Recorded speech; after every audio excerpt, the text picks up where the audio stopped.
Bom dia, irmãos, a graça e a paz esteja aí com todos.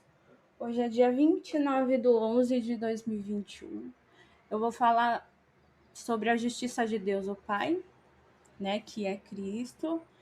E eu publiquei essa mensagem lá no meu blog. Eu vou deixar o link na descrição aí desse vídeo, tá bom? E vou publicar no YouTube também, porque muitas pessoas preferem pelo YouTube, tá bom? Então vamos para mais um devocional. Eu vou falar praticamente uma boa parte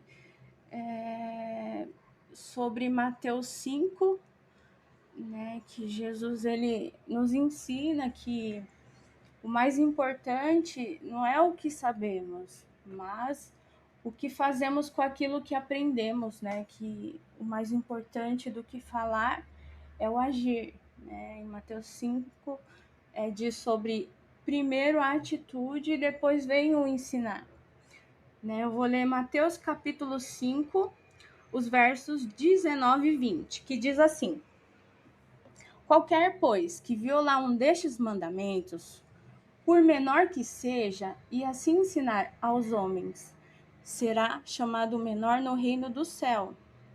E aquele que, porém, os cumprir, aí tá primeiro falando de uma atitude, cumprir e depois ensinar, será chamado grande no reino do céu.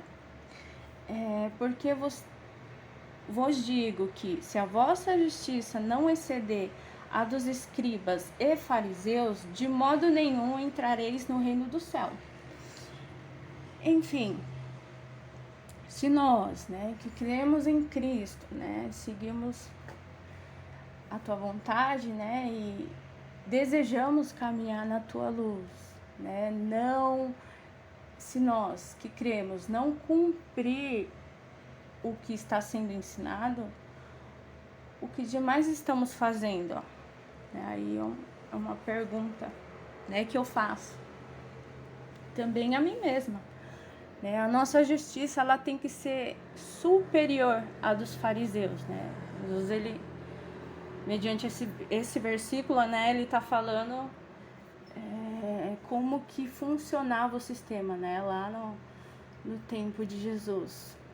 Se a nossa justiça não for superiores à dos fariseus, nos tornamos como um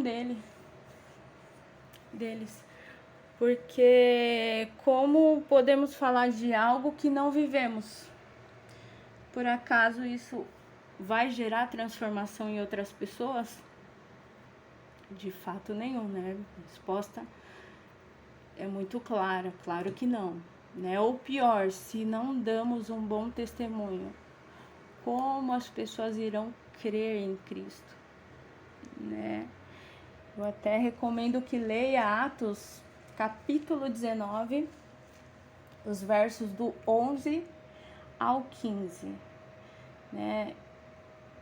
Naquela época, na época de Jesus, eles achavam que seriam salvos por cumprirem regras e, além disso, eles mesmo inventavam, muitas regras, para, vamos se dizer assim, para o próprio privilégio, para eles, As pessoas eram muito massacradas, era muito judiadas, assim como acontece, conosco também, É sempre quem pode mais, inventam suas leis para benefícios deles, E as pessoas que de fato, são a maioria, são muito escravizadas por esse sistema, Quanto mais trabalha, menos recebem pelo fruto do seu trabalho, enfim, E voltando à mensagem, Jesus ele nos ensina que o mais importante é o que temos dentro do nosso coração, pois o fruto que produzimos depende do tesouro que temos dentro dele, né? Que a fé, ela vem pelo ouvir, e ouvir a palavra de Deus o Pai. E quando elas estão mantidas no nosso coração e vivemos isso, isso gera vida, né? Isso gera transformação, isso gera virtude, né?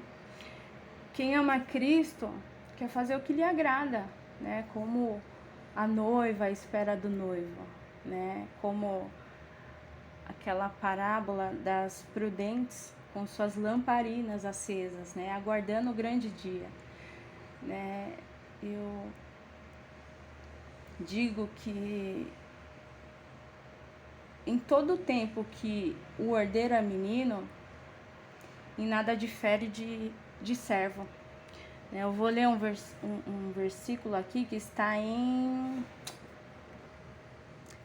Gálatas, capítulo 4, versículos do 1 ao 9, que diz assim, né?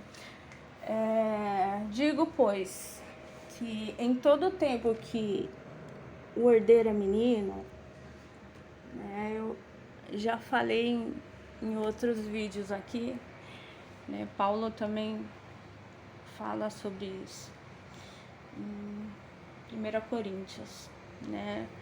Sobre o filho imaturo, né? Se o herdeiro é menino, ele é imaturo ainda, né? Em nada difere de servo, ainda que seja o senhor de tudo, mas está debaixo de tutores e curadores até o tempo determinado pelo Pai. Assim também nós, quando éramos meninos, estávamos reduzidos à servidão, debaixo dos primeiros rudimentos do mundo. Mas, vindo a plenitude dos tempos, Deus enviou seu Filho, nascido de mulher, nascido sob a lei, para remir os que estavam debaixo da lei. Jesus, ele nasceu sobre a lei para o quê? Remir o que estava debaixo da lei, a fim de recebermos a adoção de filhos. Olha só que interessante. Deus o Pai, ele envia seu Filho, né, em João 3,16. Para quê? Né? Enviou seu precioso Filho para que todo aquele que nele crê não pereça, mas tenha vida eterna. Aí eu te pergunto, né? No pacto anterior, que era só lei, só era matança, era olho por olho, dente por dente, havia a justiça de Deus o Pai? Eu tô falando de Cristo, né? Porque no testamento de Cristo fala que Deus o Pai enviou seu Filho não para condenar o mundo, mas para livrar as pessoas daquilo que era pesado, daquilo que condenava as pessoas. Aí o versículo diz: por que Deus o Pai fez isso? Para remir os que estavam debaixo da lei. Olha lá, o antigo pacto, ele falava muito sobre a lei, que era a condenação. A fim de que? Para recebermos a adoção de filhos. Ué, a gente recebeu a adoção de filhos, então a gente era filhos de um outro pai, só que Deus enviou Jesus Cristo para nós que cremos, recebemos, e todos aqueles que quiserem vir a Cristo, né? Para recebermos a adoção de filhos. É como se Jesus tirasse nós de algo que ia nos condenar. Não, de fato Jesus fez isso. Algo que ia nos destruir para a luz, para recebermos a adoção de filhos. E o versículo continua: porque sois filhos, Deus enviou aos vossos corações o Espírito de seu Filho, que clama, Abba, Pai. Então quer dizer que Jesus nos remiu da lei para receber a graça e somos filhos adotivos. E porque somos filhos, Deus enviou ao nosso coração o Espírito do seu Filho, Cristo, que clama Abba Pai. Assim, já não é mais servos, não somos mais servos. Porque somos adotados, somos filhos. Mas, filho, somos filhos. E se és filhos, és também herdeiro de Deus por Cristo. Mas quando não conheceis a Deus, olá, não conhecíamos a Deus. Pela lei, não conhecíamos a Deus. Servisses aos que por natureza não são os deuses? Olha só o que esse versículo está falando. Se eu não me engano, é Paulo que escreve, Gálatas.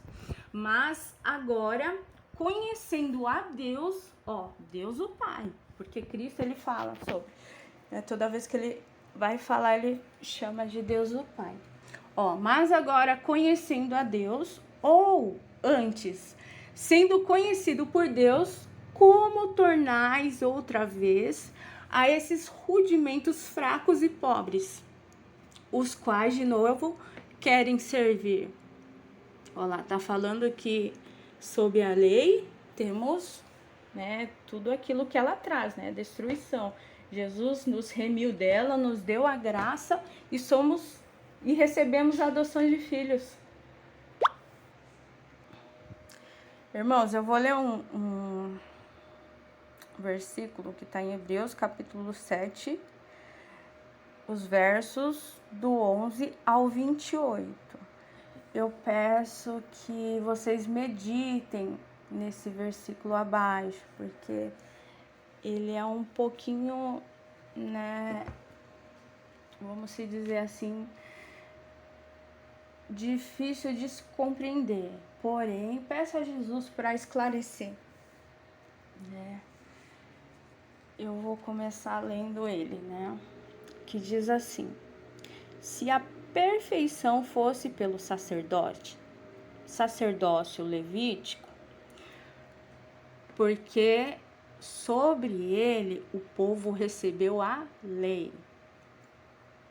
Que necessidade havia logo de que outro sacerdote se levantasse segundo a ordem de Melquisedeque e não fosse chamado segundo a ordem de Arão? Irmãos, eu vou tentar explicar da melhor forma possível, mas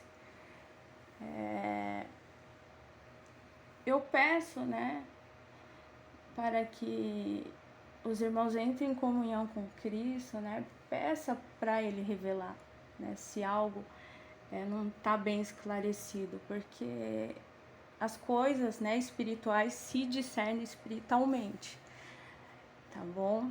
Eu vou continuar. Melquisedeque, ele foi rei lá de Salém, que viveu lá no tempo do patriarca Abraão, Aí, continuando, porque mudando-se o sacerdote, o sacerdócio, necessariamente se fez também a mudança na lei. Porque aquele de quem essas coisas se dizem pertence a outra tribo, da qual ninguém serviu ao altar, visto ser manifesto que o nosso Senhor procedeu de Judá.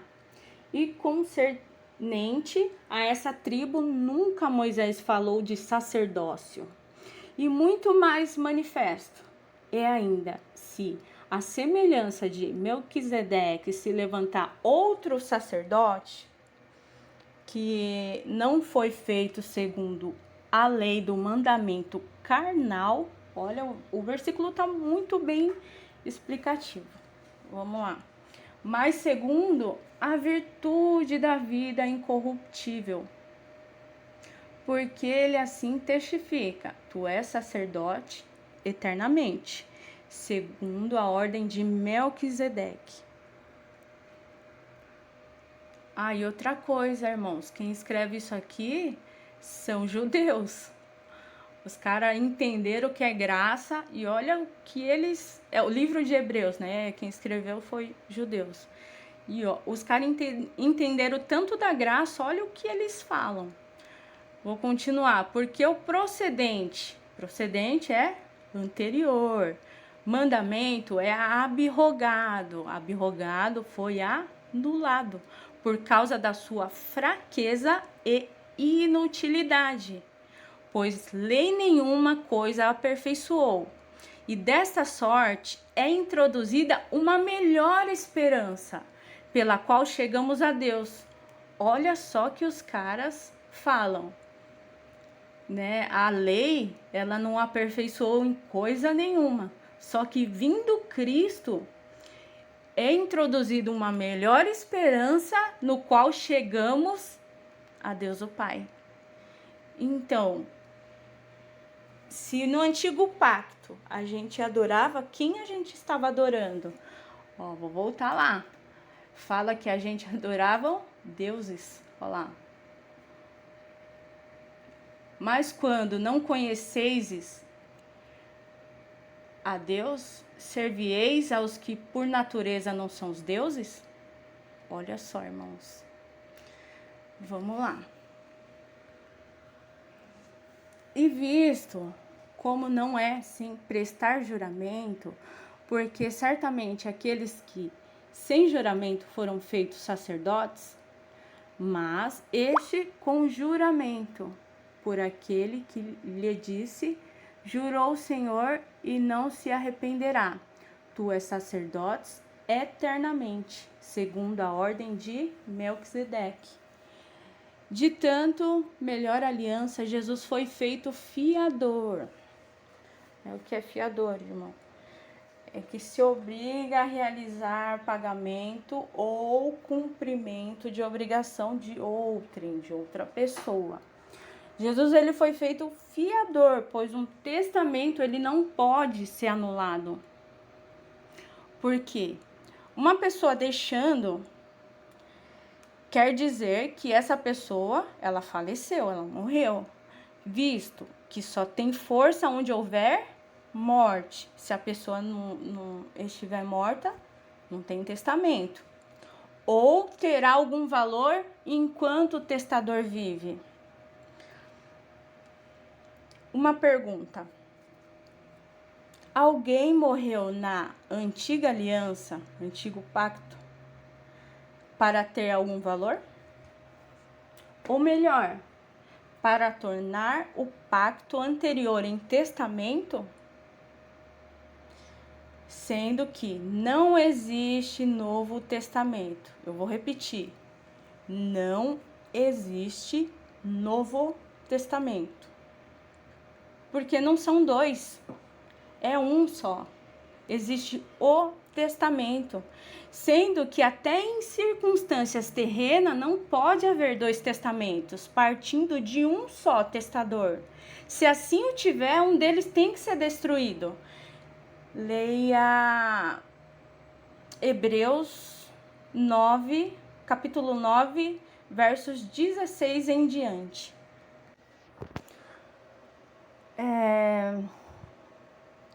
A aliança, ela é algo que ela pode ser quebrada, né? Vamos se dizer que é usado para fins de certos acordos.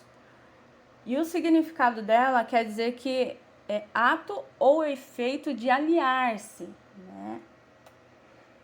Eu vou continuar esse versículo, né? E perdão, irmãos, eu acho que eu acabei falando, né, o versículo errado, né? Esse aqui que eu estou lendo, vou continuar, ele está em Hebreus capítulo 7, versos do 11 ao 28, tá bom? E sobre esclarecer sobre sobre o Novo Testamento, dele não existir, mas existe o Testamento, está em Hebreus capítulo 9, 16 em diante, tá bom? Não sei se deu para entender, eu acabei confundindo aqui, tá bom? Continuando esse versículo de Hebreus, capítulo 7, versos do 11 ao 28, diz assim: na verdade, aqueles foram feitos sacerdotes em grande número, porque pela morte foram impedidos de permanecer. Mas este, porque permanece eternamente, tem um sacerdote perpétuo. Portanto, pode também salvar perfeitamente os que por ele se chegam a Deus, vivendo sempre para interceder por eles. Porque nos convinha tal sumo sacerdote, santo, inocente, imaculado, separado dos pecadores e feito mais sublime do que o céu, que não necessitasse, como os sumos sacerdotes, de oferecer cada dia um sacrifício. Antigamente, os sumos sacerdotes, ele oferecia sacrifício pelos pecados dos outros, no antigo pacto. Porém, vindo Cristo, ele se fez o quê? O sacrifício para os nossos pecados. Pelo sacrifício de Cristo, temos livre acesso a Deus o Pai. Tá bom? Vamos lá. Primeiramente,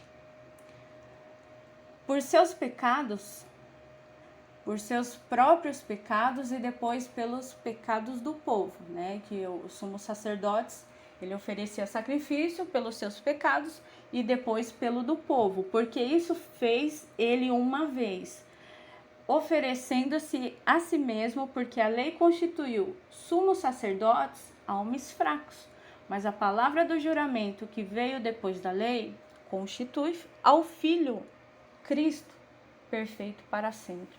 Esse versículo aí esse capítulo de Hebreus 7 está muito bom, que os judeus realmente entenderam sobre a graça de Cristo. Vamos lá.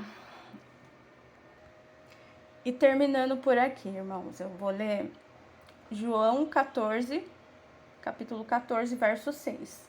Que Jesus, ele fala que ele é o caminho, E porque Jesus é o caminho? Ele é o caminho para quem está perdido, para quem saiu dele. Jesus, ele fala que ele é a verdade. Se Jesus, ele fala que a verdade, existe uma mentira, E também Jesus, ele fala assim, para quem não consegue sair da mentira, eu sou a verdade, vem para mim. Jesus, ele fala, eu sou a vida. Jesus, ele fala em outras palavras, você que não quer viver como morto, que quer a plenitude, que quer a graça, que quer a vida, a minha vida em você, vem para mim. Ninguém vem ao Pai, Jesus está falando, senão por mim. Venha a mim, todos os que estão cansados, todos os que estão oprimidos, todos os que estão sobrecarregados. Jesus é o fardo leve. Jesus, ele é a vida. Jesus, ele é o caminho. Jesus, ele te deu a graça. Vá até a ele. Jesus, ele não veio para as pessoas que têm saúde, que precisam de médico, mas ele veio pelos doentes. Jesus, ele deixa as 99 para uma pessoa só. Jesus, ele quer que todos se salvem. Ajude o seu irmão a se levantar na fé, pois há festa no céu quando um filho volta para casa. E eu recomendo, irmãos, que leia 2 Coríntios, capítulo 3. Dos versos 1 ao 18, mas se conseguir, leia 2 Coríntios, o capítulo 3 inteiro, tá bom? Que a graça de Jesus Cristo, esteja com você, com toda a sua família, E somos gratos a Cristo pela tua obra redentora. Fiquem com Deus, irmãos, e até a próxima.